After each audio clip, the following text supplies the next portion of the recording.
राशी नमस्कार माझा श्री सद्गुरु ज्ञानेश्वरास।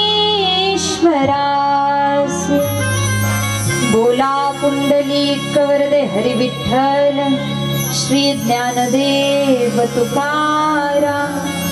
पंढरीनाथ भगवान की जय। माऊली ज्ञानेश्वर महाराज की जय। जगद्गुरु तुकाराम महाराज की जय। राष्ट्रसंत तुकडोजी महाराज की जय। दत्तात्रेय महाराज की जय।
जय जयाजी आनंदा, जय जयाजी ब्रह्मानंदा, तुझे दिलेची संवादा अनुसरिलो मी स्वामी। जय जयाजी अविनाशा, जय जयाजी परम पुरुषा, जय जयाजी विघ्ननाशा, समर्थ महाराजा तू।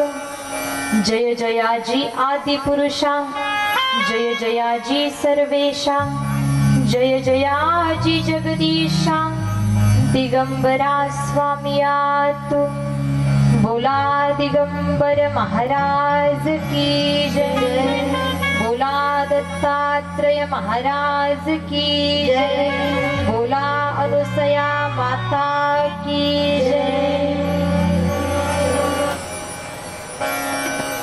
परम मंगलमय जीवाचं परम कल्याण करणारे, प्रत्येकाचं हित साधून देणारी, हिताचा उद्धाराचा कल्याणाचा मार्ग दाखवणारी, भक्ती सुखाची प्राप्ती करून देणारी, महान पवित्र पावन पुनीत करणारी अशी ही संगीत दत्तचरित्र कथा, या कथेच्या माध्यमातून आपण कालपर्यंत दत्तात्रय प्रभूंचं चरित्र जाणून घेण्याचा एक प्रयत्न केला आणि अगदी कालच्या कथेमध्ये आपण या ठिकाणी दत्तप्रभूंचा जन्म सोहळा साजरा केला, जन्म या ठिकाणी साजरा केला। प्रथमतः आजच्या कथेकडे वळण्यापूर्वी आजच्या कथेला प्रारंभ करण्यापूर्वी तुम्ही सर्व सज्जन श्रोते, सर्व माता भगिनी, त्यानंतर सर्व या ठिकाणी माझ्यापेक्षा वयानं ज्ञानानं तपानं सर्व ज्येष्ठ श्रेष्ठ मंडळी, तुमच्या प्रत्येकाच्या चरणी प्रथमतः नतमस्तक होते. दत्तात्रय प्रभूंच्या चरणी प्रणिपात करते. भगवान भोलेनाथांच्या चरणी नतमस्तक होते. माझे गुरुवर्य हरिभक्तीपरायण साध्वी सोनाली दिदी करपे गुरुवर्यांच्या चरणी नतमस्तक होते. जन्मदात्या आई वडिलांच्या चरणी नतमस्तक होते. आणि लगेचच कथा भागाला प्रारंभ, कथेला सुरुवात. पहा,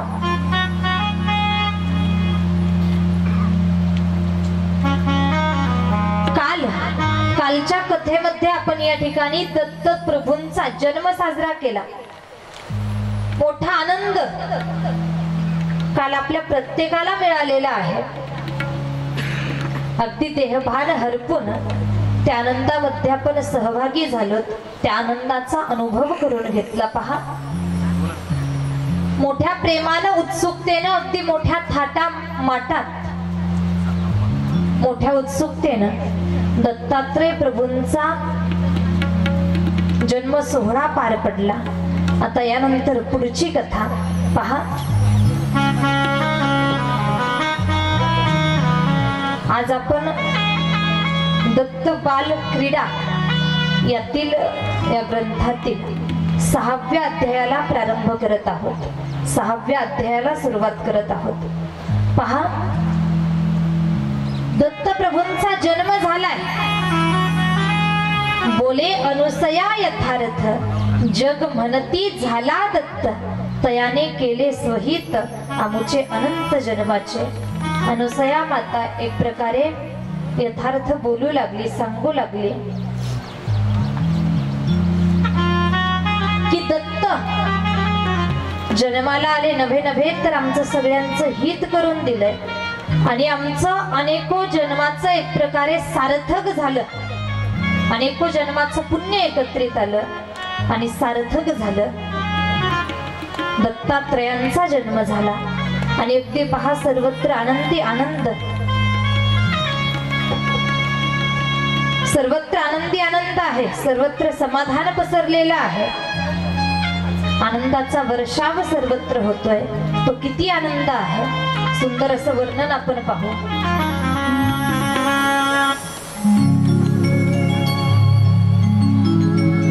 किती सांगू मी सांगू कुणाला, किती सांगू मी सांगू कुणाला, आज आनंदी आनंद झाला, आज आनंदी आनंद झाला, आज आनंदी आनंद झाला, आज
दत्तात्रेय महाराज की जय। सर्वत्र त्या ठिकाणी आनंदी आनंद होता।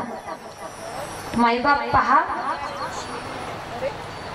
माणसांना आनंद होतो नवल नाही, देवादिकांना आनंद झाला, पशुपक्ष्यांना आनंद झाला, सर्वत्र आनंदी आनंद पसरला। अनुसयेचा पुत्र म्हणून राहतोय आणि अनुसयेनं सगळ्यांच्या एकत्रीकरणानं ऋषीपत्न्यांनी त्या बाळाला मंगल स्नान घातलंय। पुढे पहा, मंगल स्नान घातलं गेलं, सुंदर वस्त्र अंगावरती चढवल्या गेलं आणि अगदी पहा, बाळ बैसविले पाळण्यात तयासी ऋषीपत्न्या पाहत, आनंदे करुणी हलवीत अनुसया माता तेव्हा पै। आणि बाळाला पाळण्यात घातलं, बाळाला पाळण्यात घातलं, मंगल स्नान करून पाळण्यात ठेवलं गेलं आणि आनंदी आनंद। आणि ऋषीपत्न्या एक एक करून आता बाळाला पाहू लागल्या। आपल्या इकडे पद्धत आहे पहा, तुमच्या भागात पद्धत आहे की नाही मला माहिती नाही, पण आमच्या भागामध्ये जर बाळाचा जन्म झाला, बाळ जन्माला आलं की 4-8 दिवसानंतर 8-10 दिवसात अनेको नातेवाईक, अनेको स्त्रिया एकामागून एक बाळाला पाहण्यासाठी येतात। आत्या, मावशी, काकी, चुलती, गावातल्या काही स्त्रिया बाळाला पाहण्यासाठी येतात। काय नेलं जातं? सोनं चांदी, बाळाला कपडे घेऊन जातात की नाही? तुमच्या इकडे आहे ना पद्धत? गावोगावची पद्धत वेगवेगळी असते। आमच्या इकडे माणसं मेल्यानंतर जाळतात, तुमच्या इकडं हा पुरुष वर्ग, गावोगावची पद्धत वेगवेगळी असते। बाळ जन्मल्यानंतर बाळाला पाहण्यासाठी जातात माता वर्ग। तशीच पद्धत या ठिकाणी सुद्धा आपल्याला पाहायला मिळते। ऋषी पत्न्या एकत्रित आल्या आणि आनंदानं त्या बाळाला पाहू लागल्या। आता पहा बर का, पहिली सुवासीन, पहिली स्त्री त्या ठिकाणी आली, बाळाला पाहतीये आणि बाळाला पाहून म्हणू लागली, प्रथम बोले सुवासिनी, याचे रूप निर्विकार निर्गुण, उरला सर्वा घटी भरून, आपण दिगंबरू तो। पहिलीनं बाळाला पाहावं, बाळाला पाहिलं काय म्हणू लागली? हा तर निर्विकार आहे, हा तर निर्गुण आहे। एवढंच नाही, उरला सर्वा घटी भरून, हा सर्वत्र अवघ्या चराचरामध्ये भरून उरलाय। दिसायला त्या पाळण्यात दिसतोय, पण हा निर्विकार निर्गुण आहे, हा सर्वत्र सामावलेला आहे, अवघ्या चराचरामध्ये भरलेला आहे, हा व्यापक आहे, प्रत्येक ठिकाणी हा वसलेला आहे, प्रत्येक ठिकाणी प्रत्येकामध्ये हा सामावलेला आहे। देव नटला नाना परी, देव नटला नाना परी, देव नटला नाना परी, देव नटला नाना परी, देव नटला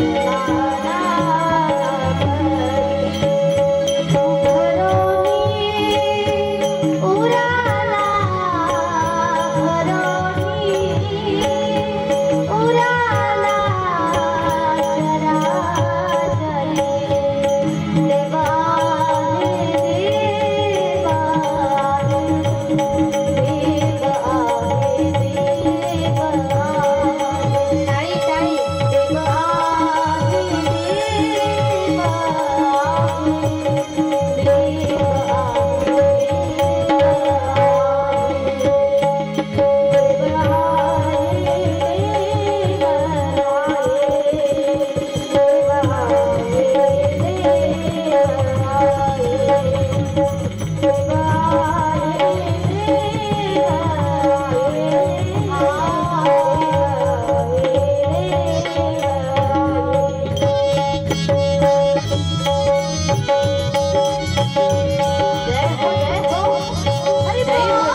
हा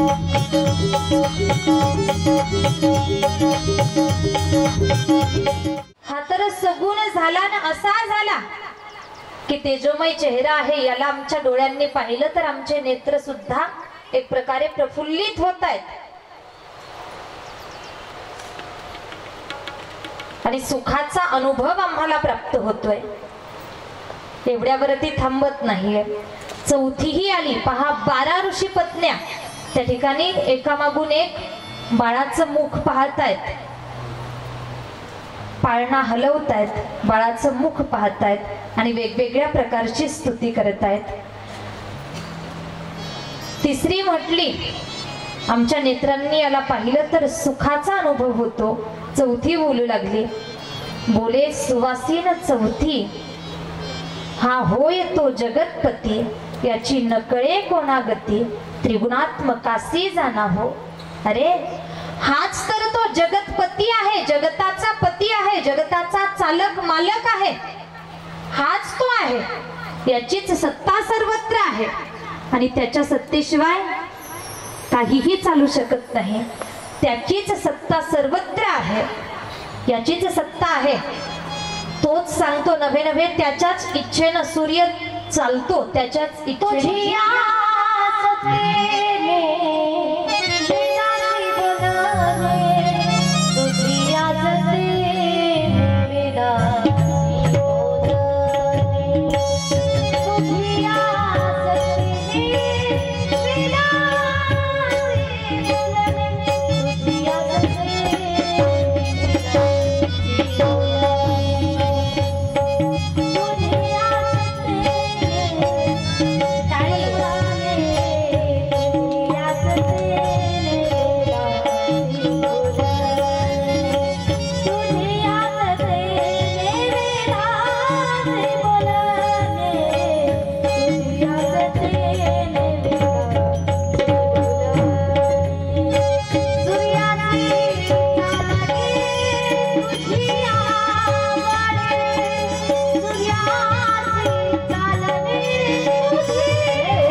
हा तर महान साधू आहे, साधू आहे, एक प्रकारे संत आहे। आणि मायबाप पहा, साधू संत, संत वाङ्मयामध्ये साधू कुणाला म्हणायचं, संत कुणाला म्हणायचं किंवा साधू संत यांची भेट कधी होते याचा थोडासा विस्तार सांगितला मी सुद्धा या ठिकाणी तुम्हाला सांगून जाणार आहे। साधू हा शब्द या ठिकाणी आलेला आहे, या साधू शब्दावरती थोडंसं चिंतन मी मांडून पुढे जाईल। साधू संत नेमकं म्हणायचं कुणाला तर जगद्गुरु तुकोबराया सांगतात, ज्याच्या अंतःकरणात दया आहे, ज्याच्या अंतःकरणात लोभ नाही, अहंता नाही, ममता नाही, एक प्रकारे दया आहे, वात्सल्य आहे, ज्याला जगताचं किंवा सामान्य जीवाचं कल्याण करण्याची तळमळ ज्याच्या अंतःकरणात आहे, नव्हे नव्हे तोची जाना जागे, संत तोची जाना जागे, संत तोची जाना जागे. उत्तर दिलं ते उत्तर फार छान आहे. त्यातून आपल्याला प्रत्येकाला काहीतरी शिकण्यासारखं आहे. ते गुरुजी आपल्या शिष्याला सांगतात, अरे बाळा ऐक, तो विंचू आहे, मी एक साधू आहे, मी एक संत आहे. चावा घेणं, ध्वंस करणं त्या विंचवाचा स्वभाव आहे, त्याचा धर्म आहे. आणि मुक्या प्राण्यावरती, तडफडणाऱ्या प्राण्यावरती दया दाखवणं हा एका साधूचा स्वभाव आहे, हा एका संताचा धर्म आहे, साधूचा धर्म आहे. तो कसल्याही परिस्थितीत विंचू असून सुद्धा त्याचा धर्म सोडत नाहीये. चावा घेण्याचा त्याचा स्वभाव जात नाही, त्याचा चावा घेण्याचा धर्म सुटत नाही. मग मी साधू असून माझा धर्म का सोडू? दया दाखवण्याचा माझा धर्म मी का सोडणार? दया दाखवण्याचा माझा स्वभाव मी का सोडणार? यातून सांगायचंय मला तुम्हाला, साधू संतांच्या अंतःकरणामध्ये दया भरलेली असते.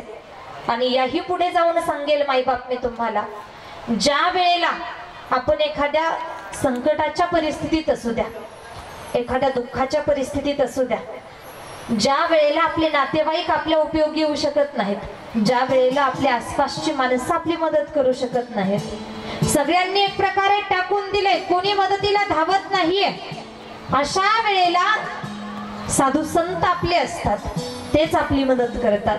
नातेवाईक आपल्या आसपासची रक्ताची माणसं जर आपली नसतील ना, तर तेव्हा साधू संतांचा माणसाने धावा घ्यावा. साधू संत निश्चित दया दाखवणार हा संतांचा स्वभाव आहे, संतांचा धर्म आहे. संतांकडे दया भरभरून असते. साधू संत हे जगताचं कल्याण करतात. आणि दत्त प्रभूंना सुद्धा साधू म्हटलंय, एक प्रकारे संत म्हटलंय. ही जी सुवासीन स्त्री आहे, 5वी सुवासीन स्त्री, तिने सांगितलं की महान सकळ भुवनांचे गोसावी हे आहेत. 6वी सांगतीये हा साधू महासामर्थ्यवान, महान सामर्थ्यवान साधू हे आहेत, साधू हे आहेत. त्यानंतर 7वी सुवासीन स्त्री त्या ठिकाणी बोलू लागली. 7वी सुवासीन बोले प्रखर, हा महायोगी असे सत्वर, याहुनी कोणी योगेश्वर ब्रह्मांडात उरला नाही. पहा बरं का, प्रत्येक जण आपापल्या पद्धतीनं विशेषण लावतायत, आपापल्या पद्धतीनं त्या दत्तप्रभूंविषयी मत मांडू लागल्यात सगळ्या जणे. ही 7वी स्त्री, ही 7वी ऋषीपत्नी काय बोलू लागली की अरे हा तर महायोगी आहे, ब्रह्मांडात अगदी प्रत्येक योग्याला पुरून उरेल किंवा प्रत्येकापेक्षा श्रेष्ठ असा महान योगी हा आहे. पाळण्यात झोपलेला तो बालक म्हणजेच दत्तप्रभू महायोगी म्हटलं. योगेश्वर, त्यांच्यासारखा योगेश्वर दुसरा कोणी नाही, अवघ्या ब्रह्मांडात दुसरा कोणी नाही. जगाचा विषय सोडून द्या, अगदी पृथ्वीचा विषय सोडून द्या, ब्रह्मांडात यांच्यासारखा योगी दुसरा कोणी नाही. हे महान योगेश्वर आहेत. आणि 8वी सुवासीन स्त्री बोलू लागली. 8वी सुवासीन बोले वचन, याचे स्वरूप निर्वाण पूर्ण, तपश्चर्या करी रात्रंदिन, ऐसा गुण दिसत असे. ती तर त्याच्या गुणाचं वर्णन करू लागली.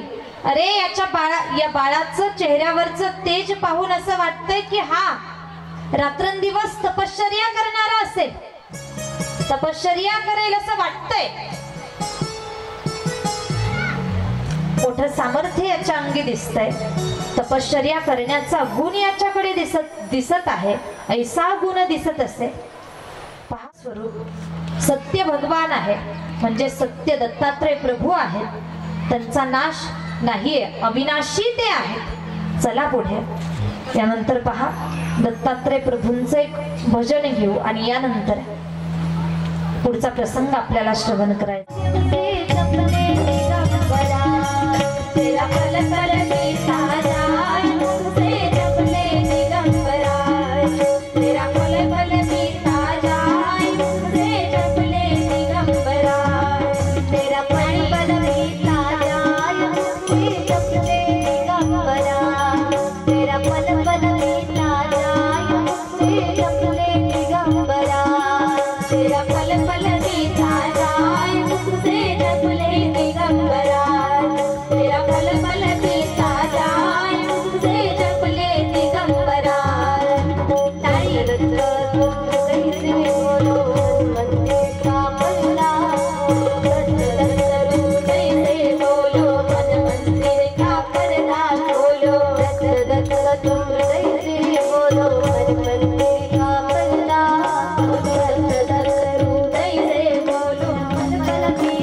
मुसाफिर जब पूरी होगी चलने की मजबूरी होगी मुसाफिर जब पूरी होगी चलने की मजबूरी होगी मुसाफिर जब पूरी होगी चलने की मजबूरी होगी मुसाफिर जब पूरी होगी चलने की मजबूरी होगी तेरा प्राण हर जाए तेरा पल पल बीता जाए तेरा पल पल बीता जाए मुझसे जबड़े दिगंबराए तेरा पल पल बीता जाए मुझसे जबड़े दिगंबराए बोलो दिगंबराए बोलो दिगंबराए बोलो दिगंबराए बोलो दिगंबराए बोलो दिगंबराए बोलो दिगंबराए बोलो दिगंबराए बोलो दिगंबराए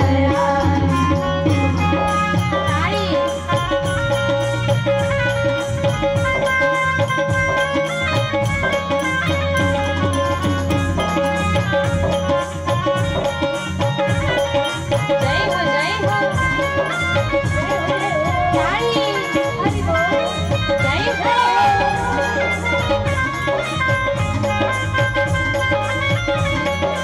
हरि बोल जय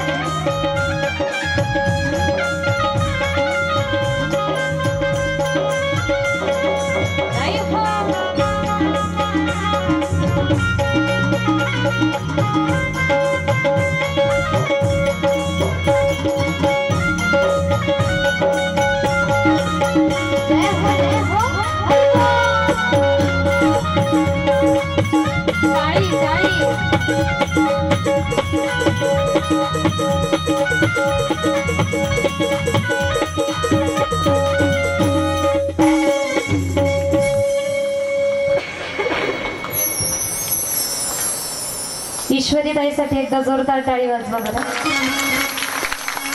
ईश्वरी ताई, त्यांना साथ करणाऱ्या मागोमाग वैष्णवी ताई, त्यानंतर सुंदर अशी कीबोर्डची साथ करणारे देवा दादा, त्यानंतर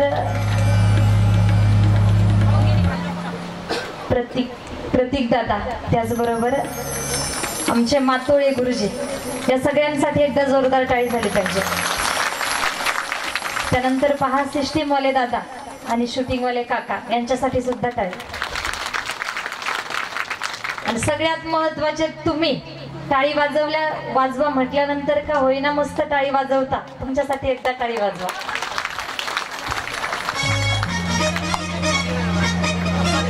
पहा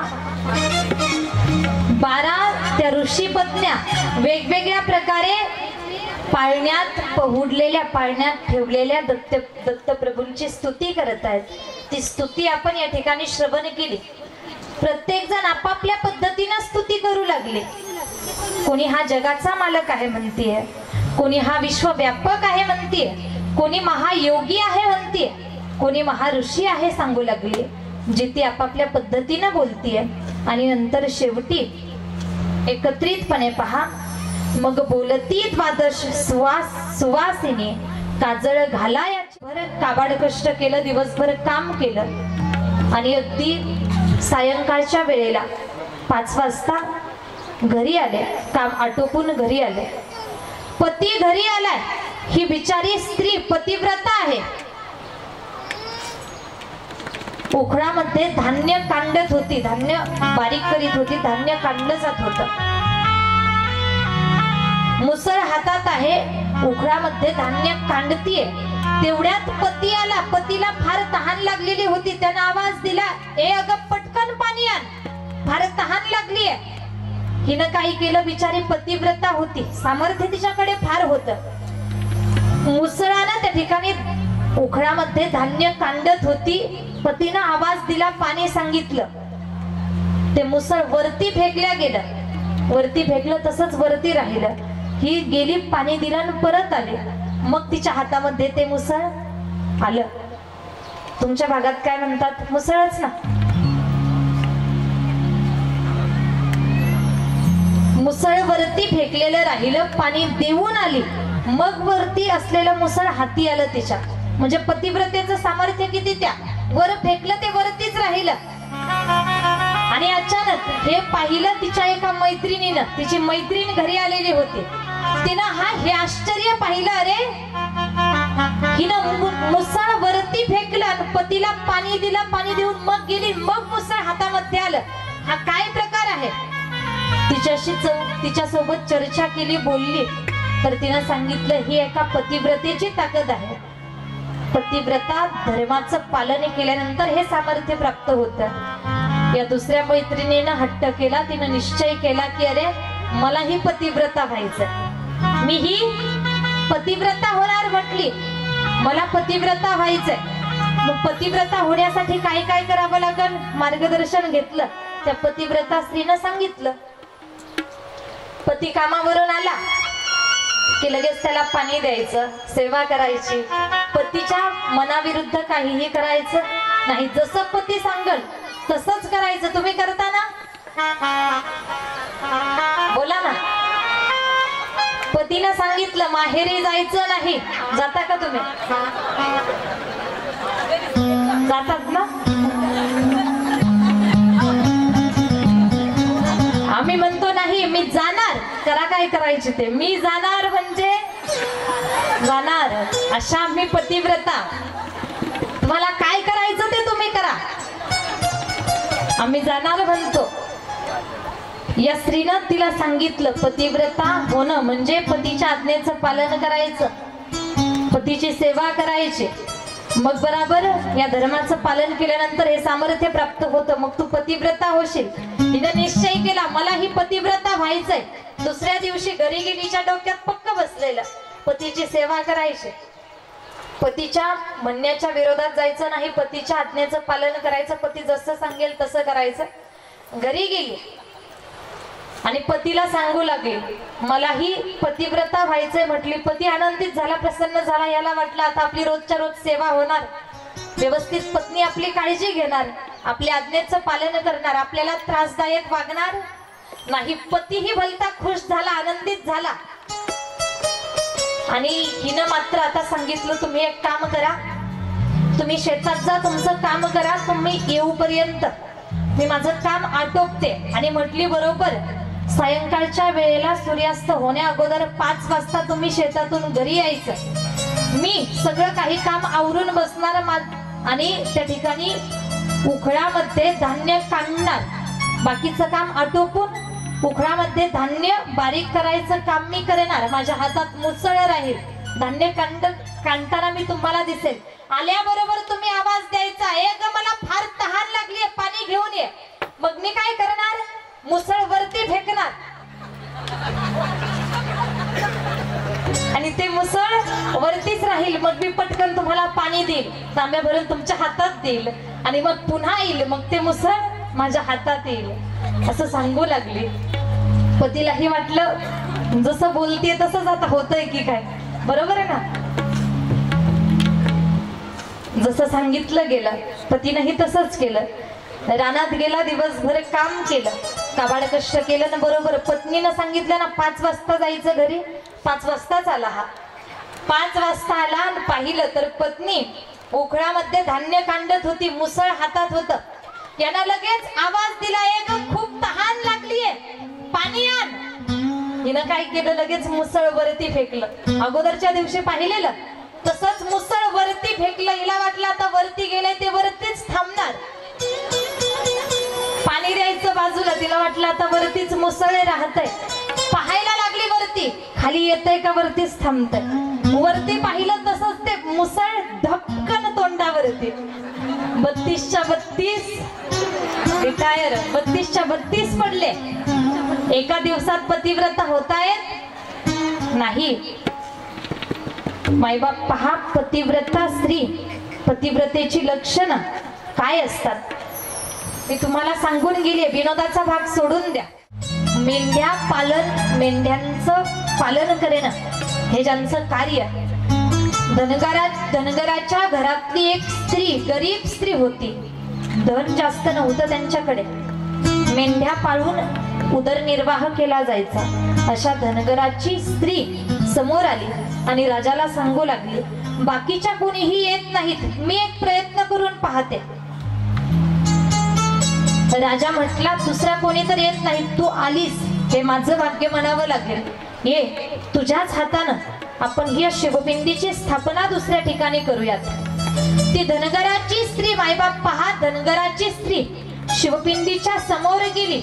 शिवपिंड उचलण्यासाठी समोर असे हात केले तर शिवपिंड आपोआप उचलून तिच्या हातामध्ये आली. एवढा श्रेष्ठ तिचा पतिव्रता धर्म, एवढी महान पतिव्रता, शिवपिंड आपोआप उचलून तिच्या हाती आली. ती शिवपिंड हाती घेतली आणि मायबाप ज्या जागी भगवंतानं सांगितलं होतं की या ठिकाणी माझी स्थापना कर, त्या ठिकाणी ती शिवपिंड नेल्या गेली. तिच्याच हातानं शिवपिंड त्या ठिकाणी स्थापन केल्या गेली. शिवपिंड स्थापन झाली, पण त्या जागेवरती शिवपिंड स्थापन होताना किंचित थोडीशी वाकडी शिवपिंड स्थापन झाली. वाकडी शिवपिंड बसली. अगोदरची खून त्या ठिकाणी होती, पण वाकडी शिवपिंड बसली. राजाला नवल वाटलं, आश्चर्य वाटलं. राजानं प्रश्न केला, माते मला तुला एक प्रश्न करायचा आहे, माझ्या मनात शंका आहे. माते बोल. मला माहिती आहे 100% यात मुळीच शंका नाही, तू पतिव्रता स्त्री आहेस. तिला मात्र सुद्धा शंका नाही, तू पतिव्रता निश्चित आहेस. पण तरी सुद्धा ही शिवपिंड त्या ठिकाणी वाकडी का बसली, वाकडी का स्थापन झाली? तर त्या स्त्रीनं जे उत्तर दिलंय पहा, ती स्त्री म्हणते, राजा याच्या मागचं एक कारण आहे. मी पतिव्रता आहे, पण एका वेळेला माझ्याकडनं सुद्धा चूक घडली होती. काय? तर पहा, मेंढ्याचं पालन करणं, मेंढ्या चारणं हा आमचा व्यवसाय म्हणा, हा आमचा एक प्रकारे हे आमचं काम. माझा पती आणि मी, आम्ही दोघे शेतात रानात मेंढ्या चारत होतो. एका बाजूनं मी मेंढ्यांची राखण करत होते आणि दुसऱ्या बाजूनं माझे पती मेंढ्यांची राखण करत होते. आणि झालं असं की मेंढ्या बाजूला पळाल्या, माझ्यापासनं बाजूला गेल्या. मी आवाज दिला माझ्या पतींना, आवाज देऊन सांगितलं की तेवढ्या मेंढ्या माझ्या दिशेनं हकलवून द्या, माझ्या दिशेनं त्यांना त्या ठिकाणी पाठवा. मी आज्ञा केली की माझ्या दिशेनं तेवढ्या मेंढ्या हाना, आणि मी एकदा आज्ञा केली म्हणून ती शिवपिंड वाकडी बसली. या ठिकाणी सांगेन मायबाप, पतीला आज्ञा, पत्नीनं एकच आज्ञा पतीला केली आहे या पतिव्रता स्त्रीनं, तर शिवपिंड वाकडी बसली. आम्ही तर रोज दिवसात किती बऱ्या आज्ञा करतो. आज हे संपलं ते आणा, हे संपलं ते घेऊन या, इथं असं झालं ते करा, बरोबर ना? आज्ञा करता की नाही तुम्ही? प्रामाणिकपणानं उत्तर द्या. शपथ खाऊन सांगा, तुमची खायची नसेल तर माझी खा. प्रामाणिकपणानं सांगा, आज्ञा करता की नाही तुम्ही पतीला? आम्ही कोणत्या कोपऱ्याला आहात विचार करा ना थोडासा. पतिव्रता स्त्रियांच्या यादीत अनुसया माता किती महान, किती श्रेष्ठ पतिव्रता असेल. सगळ्या पतिव्रता स्त्रियांच्या यादीत पहिला क्रमांक अनुसया मातेचा आहे.